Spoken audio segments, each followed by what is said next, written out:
Hey guys, G Show back in the studio after day 2 of training camp. Another interesting day.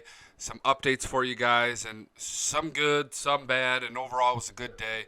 Still a great showing. A lot of people came out. It was another hot one. It's going to be hot for the next couple days until next week we cool down. But a lot of good things going on. Slow start today. Not a lot of action to start off. A lot of positional drills, a lot of stretching, a lot of individual workouts, and things of that sort. But once they got into it in the second half of practice, boy, they really got going. A couple things: offensive line change. Feliciano was in the right guard spot yesterday, and Spencer Long took his spot today. I don't know if it's a based on who did what and how they played, or they're just trying new guys out. I'm sure the old line's going to be changing quite a bit over the next couple weeks, maybe a week, trying some things out. But old line seemed to be play pretty good, but I don't know what's going on. I tweeted out earlier. One thing that's been consistent through the first 2 days of camp is that D line getting that pressure. I'm hopeful. I'm hopeful that it's the D line upgraded this year. With Trent Murphy being back 100%, Shaq Lawson, going after it, and Jerry Hughes being Jerry Hughes. They seem to be doing a lot of different schemes on defense. They're doing a lot of disguises, a lot of disguise packages, like showing that we're going to blitz, and then the guys drop back. So the defense continues to look good. They continue to show out, and again, this is another thing that's going to help our offense. Josh Allen had a couple bad throws, but he also made a lot of good plays today. And another point I was thinking about is they're not really doing any running plays they're not going to until they get pads on, because with no pads on, it's hard to get a feel for when a running back will go down. When they blow the play dead and whatnot. So it's tough to call that while no pads are on yet.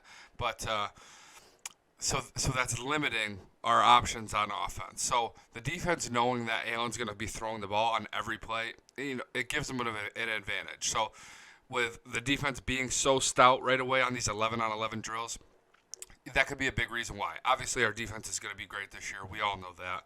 So that has a big part of it too. But keep in mind, we're still not really running the ball on these 11-on-11 drills. Couple other things. Wide receivers, John Brown still continues to look good. Cole's all over the place. Foster, Zay, they get mixed in with the ones and the twos. It's going to be a battle. It's going to be a battle between Robert Foster and Zay Jones for that starting spot. That seems to be the case. Dawson Knox out there, dropped a pass or two.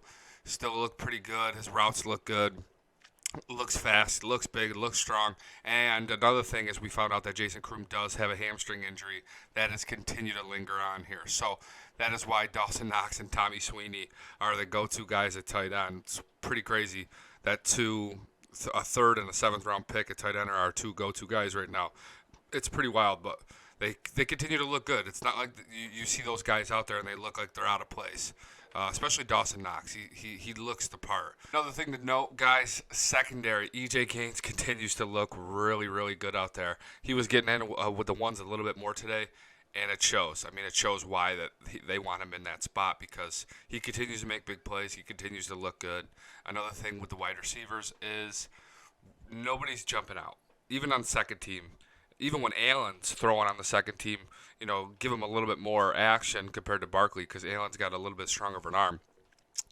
None of those guys, no Duke Williams, David Sills, those type of guys that are looking to make a splash, they haven't really shown out yet. There's been no big plays. The plays that are getting made are slants and, out patterns and whatnot, but either one and the two team, we haven't seen that deep bomb yet. Or an attempt. There hasn't even been an attempt really. So I'm excited to see that. I'm excited to get the pads on and see what it looks like when we really get practices going, really kind of get a scrimmage going a little bit. But for right now, obviously, it's only day 2 of camp. They're going to work their way into that. Doesn't look like there's any injuries still besides what's going on with Jason Kroom, so that's another positive note. Overall, great day at camp.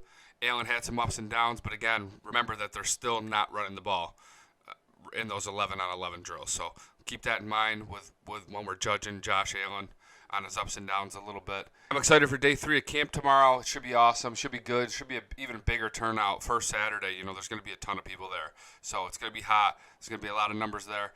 Hopefully they're going to want to put on a show. I mean, they're going to be busting their tails anyways. It won't make a difference. But I'll be live tweeting BSS_G show. to follow along with practice, and I'll do another video at the end of practice tomorrow. Thank you guys for watching. Go Bills. Let's go.